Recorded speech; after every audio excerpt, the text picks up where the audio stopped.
Hello and welcome to Mamamia Out Loud and what women are actually talking about on Monday, the 25th of August. My name is Holly Wainwright. I'm Jessie Stevens. I'm Amelia Lester. Before we begin, we wanted to wish Bron a happy birthday. Oh, out louder, Bron. Out louder, Bron. If you want to know why that is significant, keep listening. That's a little bit of clickbait for your Monday. But other things that have made our agenda today include why there is nothing more perilous than trying to be friends with your friend's friend. And why posting a picture of your very ordinary shoes has become an act of protest against a pair of high-profile female bosses. When you're needing a holiday that's actually relaxing, the Sundays is the place to go. A boutique hotel set on Hamilton Island, just a short flight from Sydney, Melbourne and Brisbane. Panoramic views of Cat's Eye Bay? Check. Sunrise yoga on the deck? Hold my coffee. Plus, a water's edge dining experience with Josh and Julie Nyland's seafood masterpiece. Swap Mondays for endless Sundays and make your holiday your own. Book your escape today. Influencers tell us what moisturiser to use, which leggings are best, how we should do our hair, what we should paint our nails with.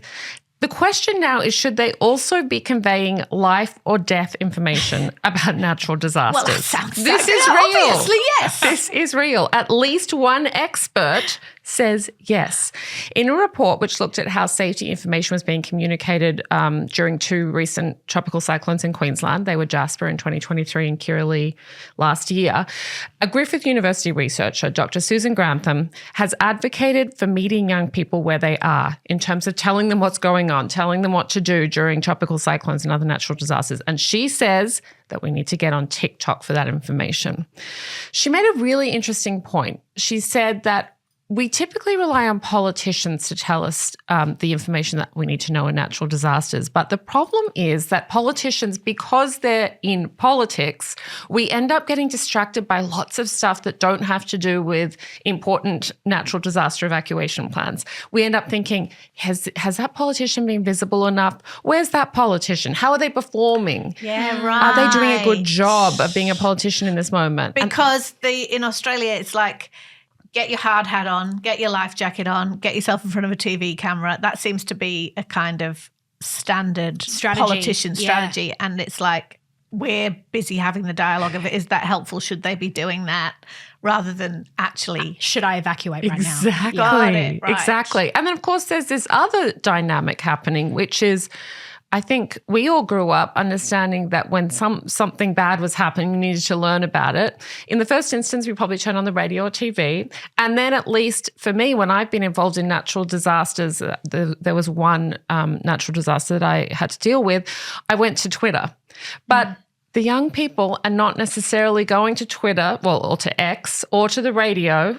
They are going to TikTok. And if you don't have reliable up-to-date information on there, you're simply not going to get that information. So I do see Grantham's point, but I feel worried about it because she says that we need to reach out to trusted influencers. Governments need to reach out to trusted influencers, and in these times of natural disaster, get the trusted influencers to convey information.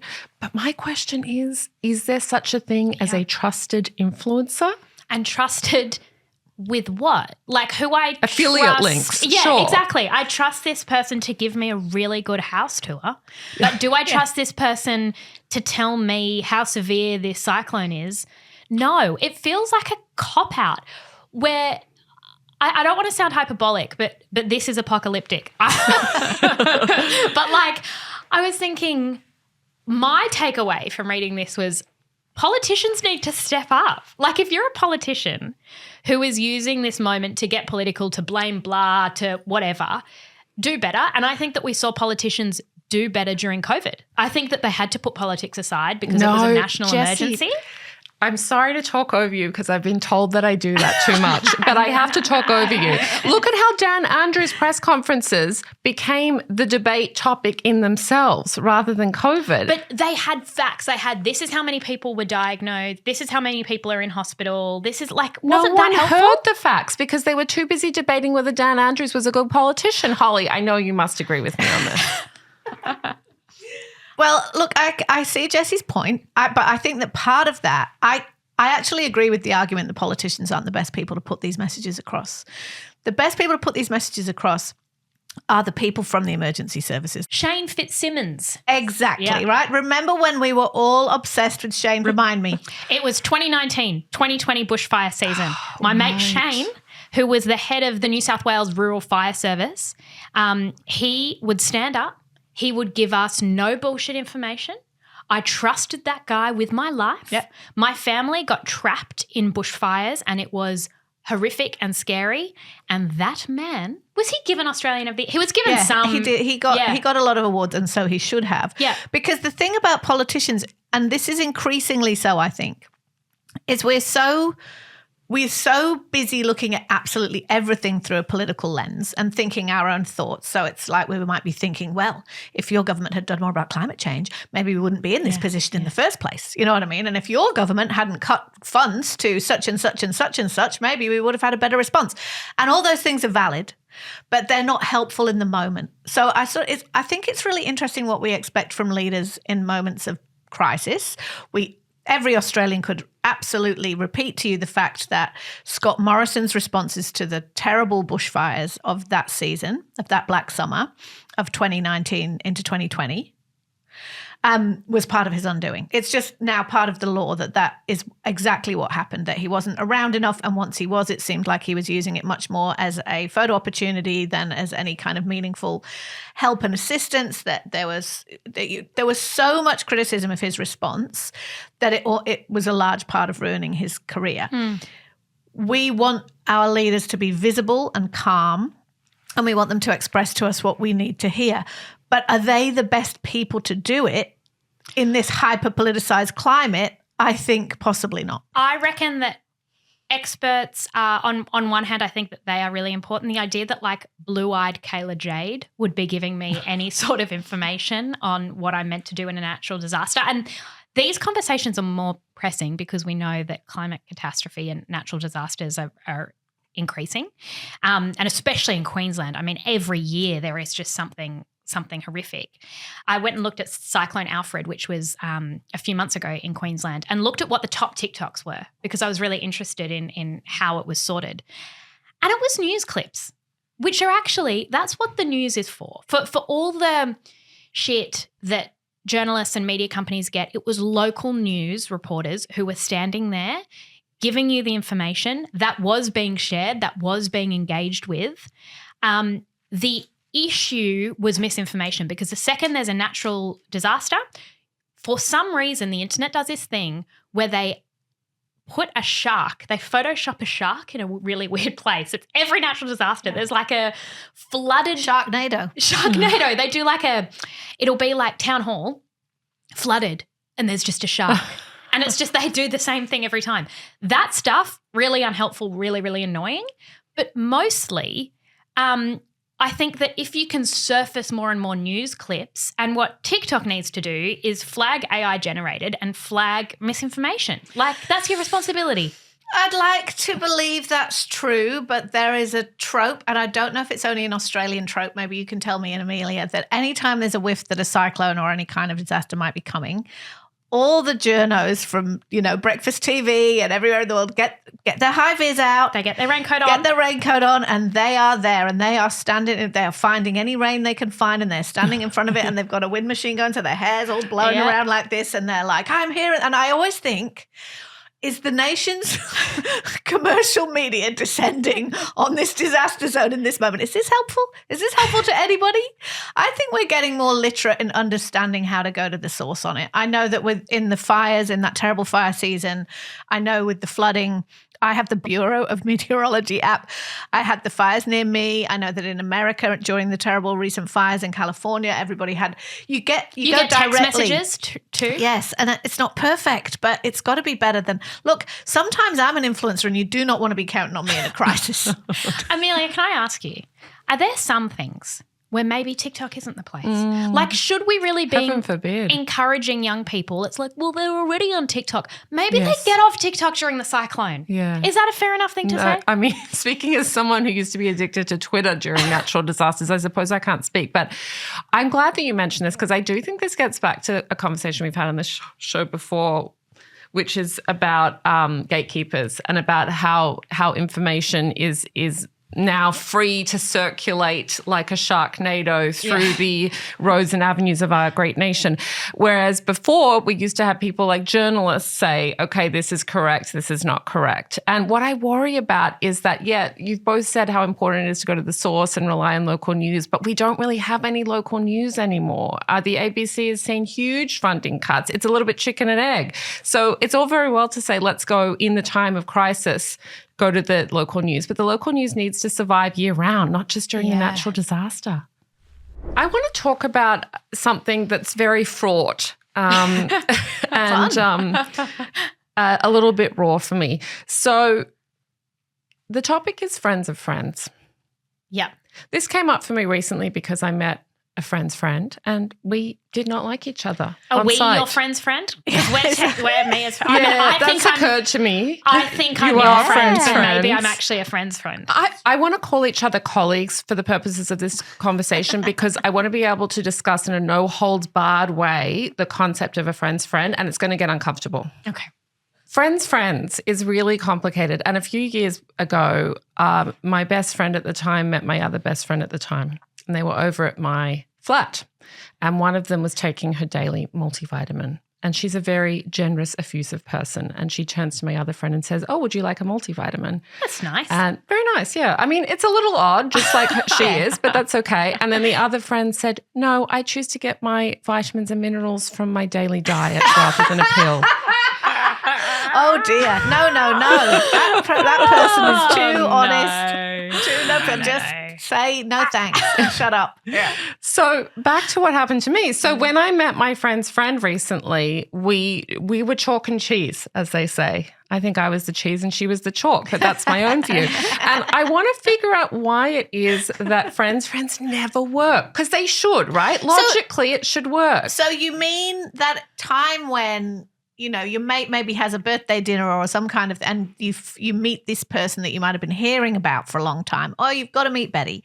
You've got to meet Betty. You're going to love Betty. And you meet Betty and you and Betty immediately hate each other. Is that basically what happened? And I want to talk about why that is, because it shouldn't be like that. There was an article on Mamamia that got me thinking about this, and I love the term friends-in-law. Yes. This article was by Mamamia's Jessica Clark. She had a quick quiz on how to tell if you have a friend-in-law. I want to share 3 of them, and I want to see if either of you can think of someone in your life who meets this criteria. Number 1, you've never texted each other outside your WhatsApp group chats unless you count tagging her in a story on Instagram with the tag cutie. Yeah. I mean, we've all done that. I love that. Maybe not exactly the word cutie, but I've definitely done things like that. Or I send like a love heart or like hottie to their stories. The fire emoji, that's probably hopelessly millennial of us.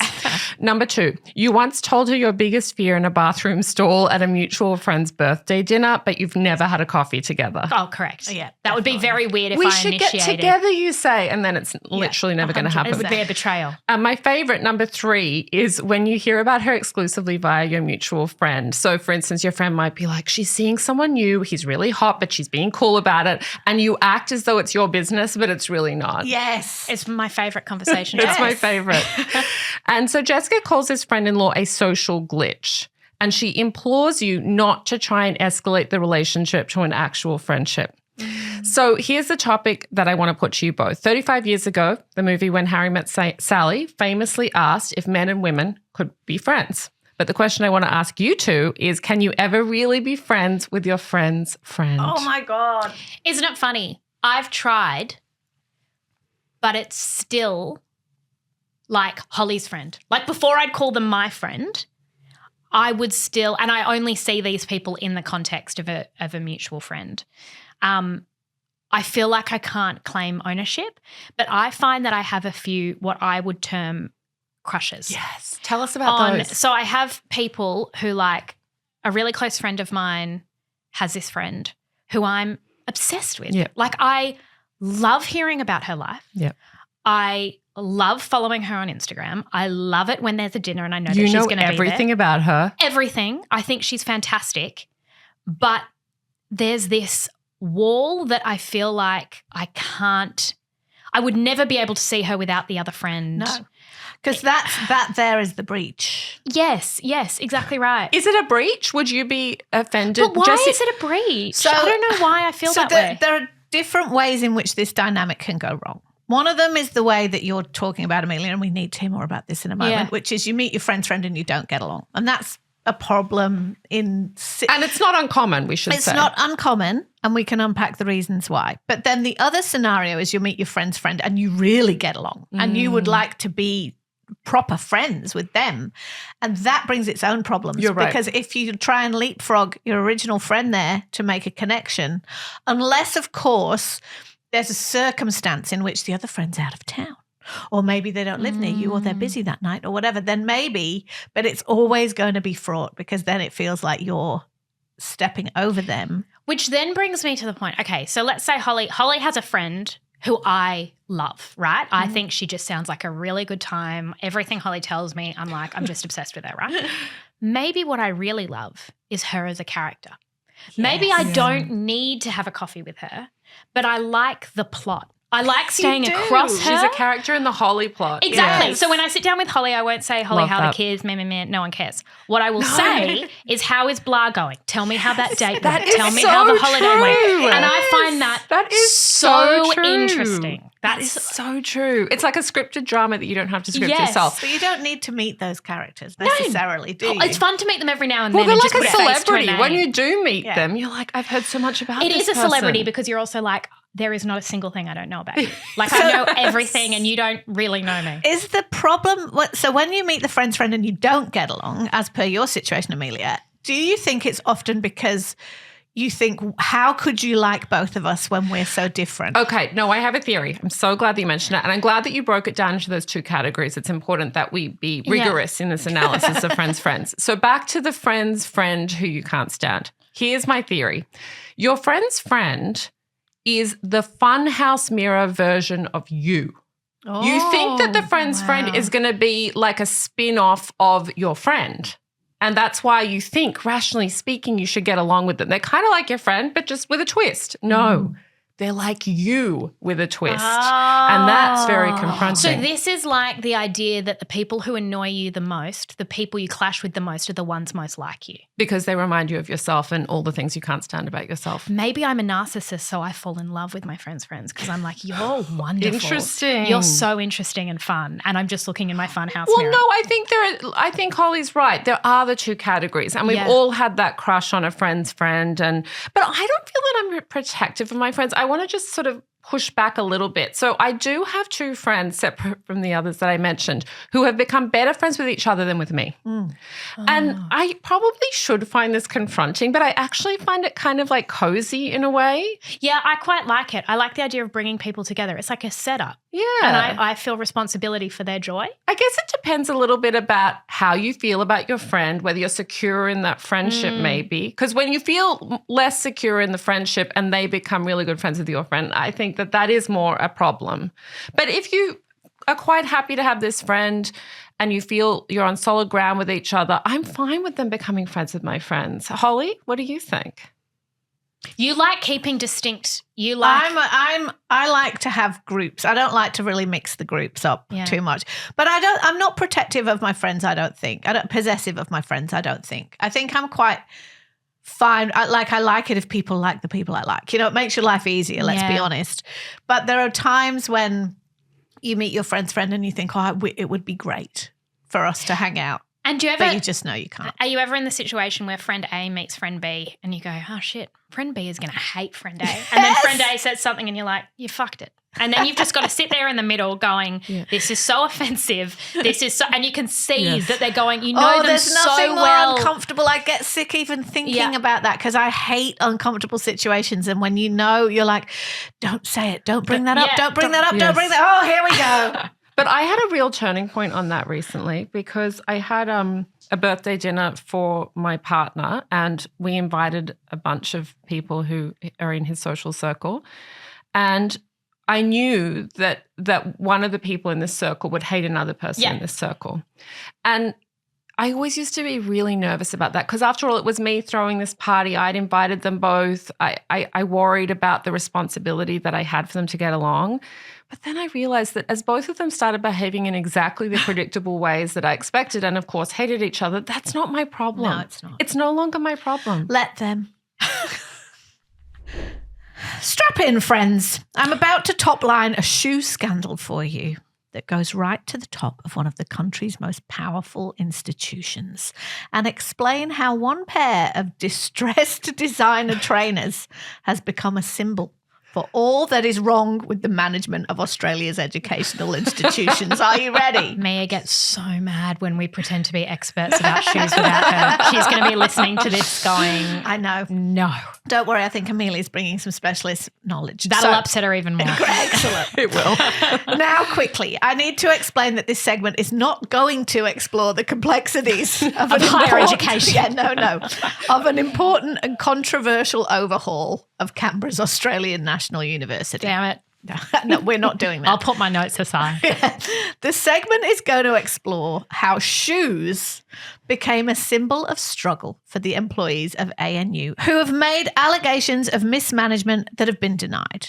So, tiny bit of context before we get to the important business of shoes. The Vice-Chancellor of ANU, and look, I famously did not go to university, so I had to find out what a Vice-Chancellor does, but they're the boss, right? They're the big boss. It says Vice, but really they're the CEO. They're running things. It's a big, important job, right?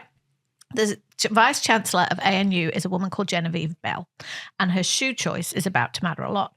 But her boss, the Chancellor, which is like a chairman's role, so she is the boss, but she's not as hands-on. Right? That's not. The Vice-Chancellor is the one who's doing all the business, but is a woman who you will be familiar with. Her name is Julie Bishop. And of course, she used to be our foreign minister before she strode out of politics in a pair of sparkly red heels. Who could forget?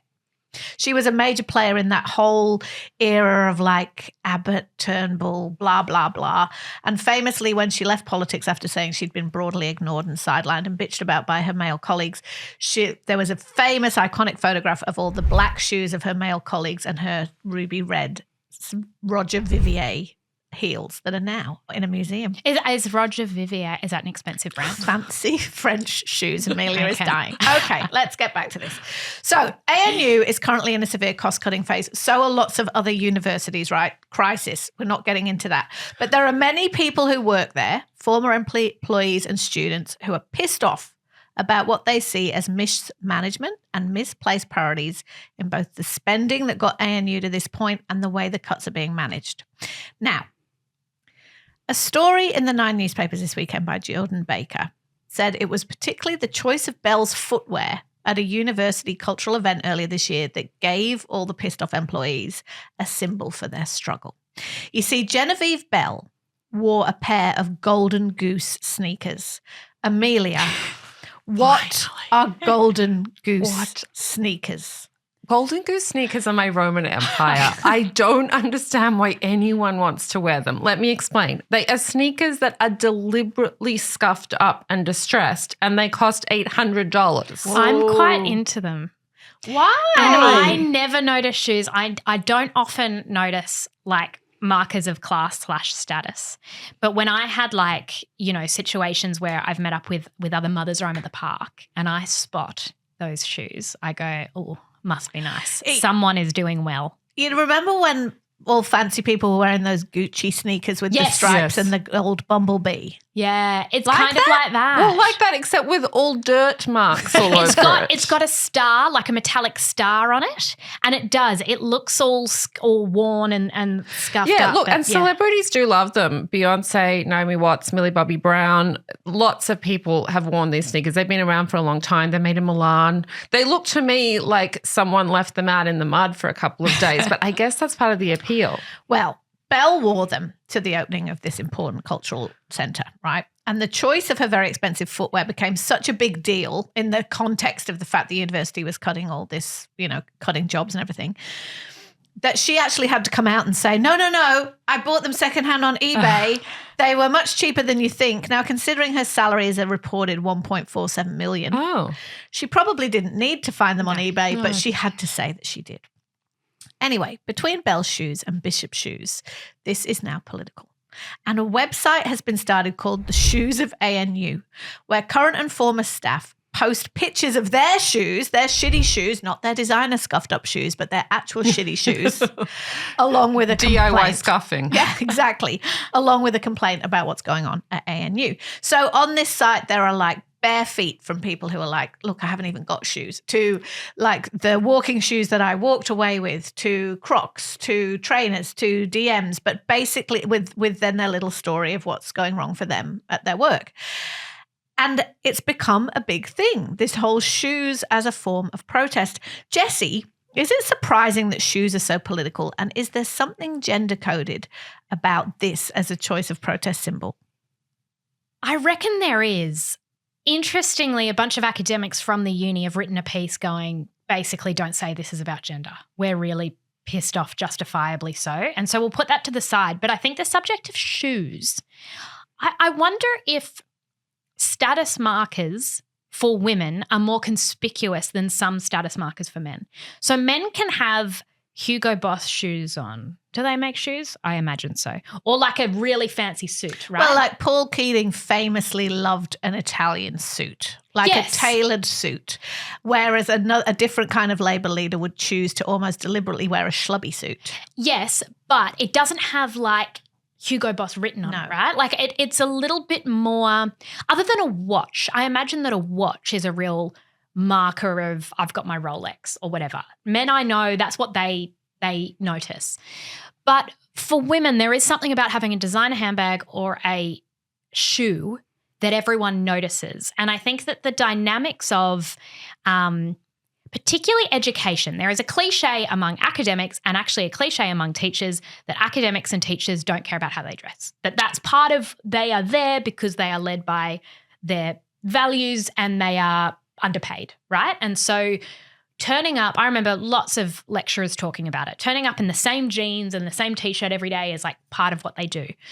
So the spectacle of someone wearing a really expensive shoe, I understand how that's taken on meaning, and I don't think that would happen to a man. What do you think, Amelia? No, but I think that there are ways in which, I take that point, but there are ways in which women can choose generic outfits or generic clothing that does not make the clothing a topic of conversation. Julie Bishop knew when she wore sparkly red shoes, they were going to be a topic of conversation.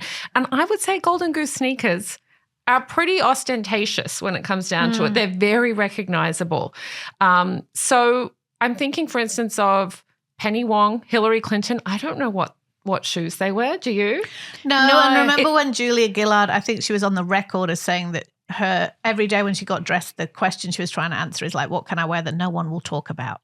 That and answer to that question is not Golden Goose sneakers. Even like your Mark Zuckerbergs or whatever often wear like a New Balance, or Obama would wear Stan Smiths, which aren't cheap. They're not $50, but they are widely accessible. Like you'd often walk into a workplace and see Stan Smiths. Could he have afforded the most expensive trainers in the world? Yes.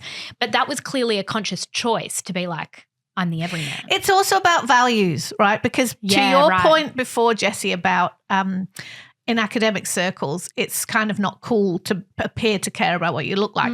I feel that deeply because I grew up, although I didn't go to university, I'm a deep disappointment to my parents who both worked in education forever. And my dad was a university lecturer. So these people, I understand them, like I grew up around them, and they would never have spent money on designer shoes. Now, it's quite distasteful. Obviously, there's a question there of whether or not they could have afforded them, and that is a different question in a way because there were other things they would spend money on. They would go on holiday to France, which obviously from England is cheaper than to here, but you know what I mean, like an overseas holiday, fine, particularly if it's to somewhere like, you know, culturally rich and historic. That's a fine status symbol.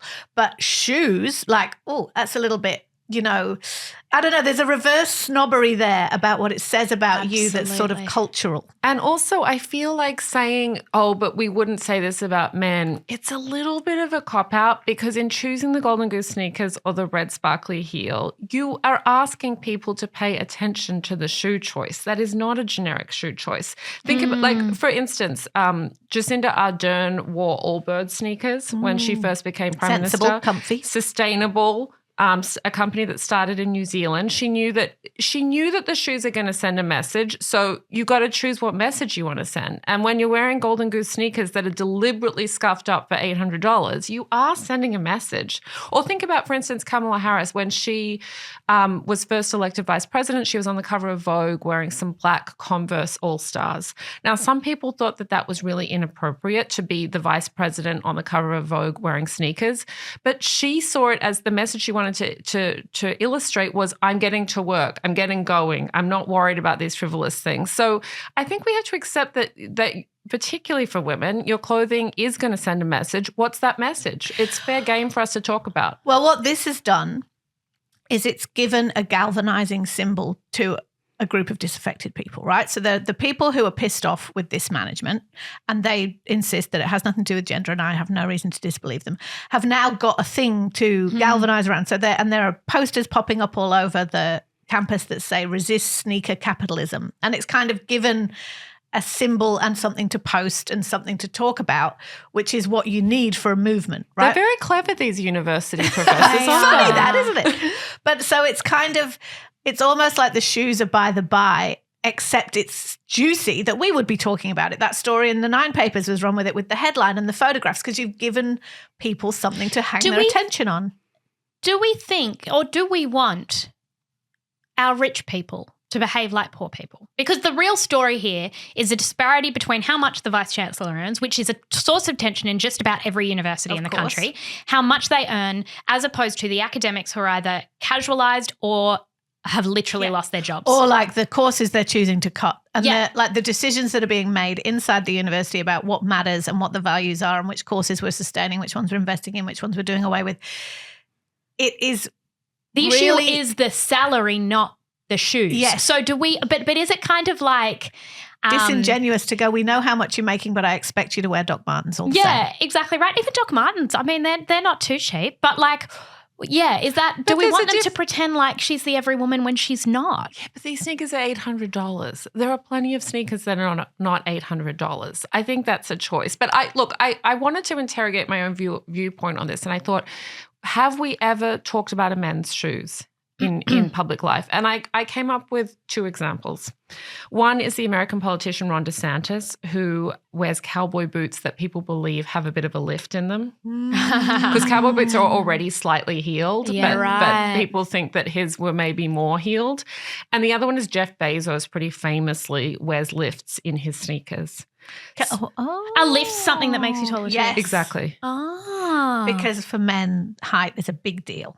Interesting. So you can look at men's sneakers when men wear sneakers in public, and if it seems like the sole is a little bit taller than it normally is, it may well be a lift. So when we interrogate men's shoes, we're doing it as a way to interrogate something they apparently lack. Which, I mean, and obviously I'm not saying that short men lack anything, but in their minds, that they apparently lack. Whereas when we're interrogating women's shoes, we're reading it as a bit of a read on their character in a different way. What they have. What you have and how frivolous you are and how much it matters to you that your shoes are fancy and et cetera, et cetera.